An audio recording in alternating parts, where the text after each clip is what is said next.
আজকের ভিডিওটা কিন্তু সবার জন্য নয়। আজকের ভিডিওটা একটু অন্যরকম। কেন বলছি অন্যরকম সেটা তাহলে শুনুন। কারণ এই যে মাছকে আপনারা যারা ভালোবাসেন এই ভিডিও শুধুমাত্র তাদের জন্য। আর যারা এই মাটি দেখলে ঘৃণা করেন এই ভিডিওটা কিন্তু তাদের জন্য নয়। তো যাই হোক বন্ধুরা আজকের আমার কাকুর জলকা ছেঁচা মারা চলছে। তাই আজকে আপনাদের সাথে ভিডিও করে শেয়ার করছি। আর আমাদের যেহেতু মেশিন খারাপ হয়ে গেছে তার জন্য কিন্তু আমাদের জলকা ছেঁচা মারা একদিন বন্ধ থাকবে। তো যাই হোক এখন কিন্তু কাকুর জলকা ছেঁচা মারা চলছে। এখন দুপুরবেলা। তো যাই হোক এখন দুপুরবেলা ছেঁচে নিচ্ছে। একটা কাঁটা আছে। ওখানে কাঁটায় মাছ বিক্রি করতে যাবে। তো সমস্ত মাছগুলো কিন্তু ব্যাগ করে নিচ্ছে। আর ছাটেগুলো কিন্তু জাবিয়ে রাখছে যাতে কালার গুলো নষ্ট না হয়।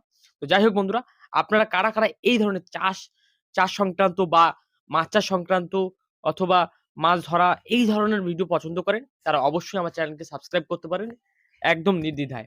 তো যাই হোক বন্ধুরা, আজকের কিন্তু যে জলকটা ছেঁচা হচ্ছে প্রায় ১ বিঘা ১০ কাঠা মতো জায়গা। তো এখানে কিন্তু সারা বছর মাছ চাষ করা হয়েছে। আর চাষ করার পরে এখনো কিন্তু সেই জলকটা ছেঁচা মারা চলছে। আর এই ছেঁচা মারার সময় সমস্ত ধরনের মাছ কিন্তু এক জায়গায় হয়ে যায়। আর সেই মাছগুলো কিন্তু ধরে আমরা বিক্রি করতে যাই। এবং এই সময় আমরা একটুখানি তুলনামূলকভাবে অন্যান্য দিনের চাইতে একটু কম দাম পাই। কারণ এই শীতের মরশুমে সবাই কিন্তু কম বেশি জলকর ছেঁচা মারা করে। তো আজকের ভিডিও আপনাদের কেমন লাগলো? কমেন্টে